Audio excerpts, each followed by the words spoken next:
All right, there's a question here, and I don't know how many of you need to respond to it. Maybe that one or two people can take care of this, but there's a couple folks who raised a question about terminology.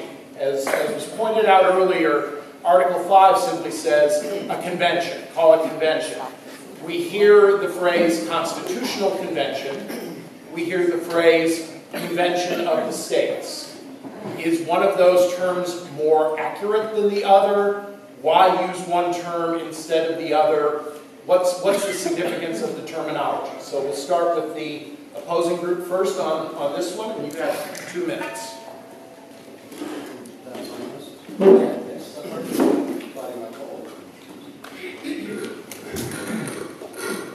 It's been called a constitutional convention. It's been called a plenipotentiary convention. It's been called an amendments convention. It doesn't matter what you call it. If a convention for proposing amendments, which is the terminology that Article 5 uses, is called, it is a federal process. It is a deliberative body conducting a deliberative process, and once it's convened, they can either accept, reject, or amend any of the rules that are put into place, and Mr. Nadelson, the other side's expert, has acknowledged that.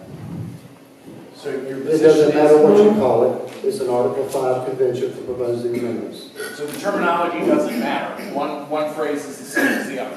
Yeah, the other thing I want to add is if you read Article 5, by the way, you mentioned about if you have a convention, you can have 3/4 of the people at the convention ratify the Constitution without ever going to the states.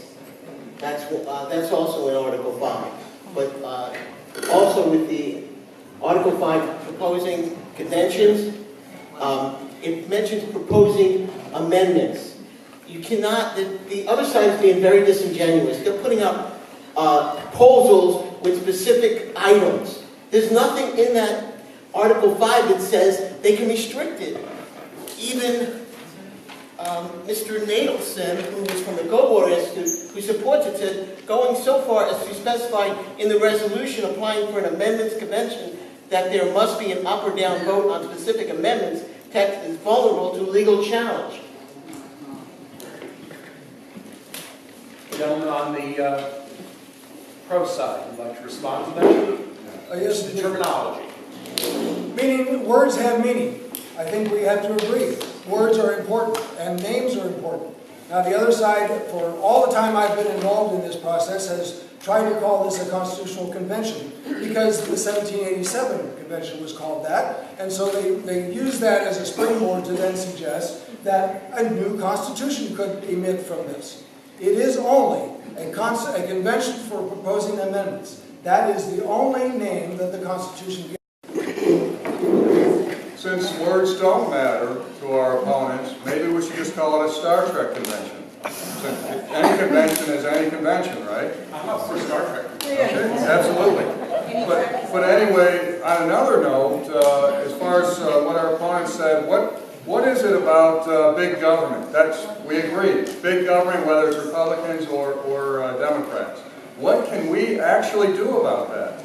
Nothing that we've heard from our opponents says anything about actually addressing that in an effective way. Does anybody know what this document is right here? Black's Law Dictionary. No. This is the Constitution of the United States, annotated, basically. Analysis and interpretations. You may be familiar with this one. That is not the operational Constitution in this country today. This one is. And by the way, for all effective purposes, every decision or opinion by the Supreme Court is effectively an amendment to the Constitution. If you don't know that or refuse to believe that, then you're not part of the debate. You're not going to be effective. This is what we have to address. This is the real basis of our government today.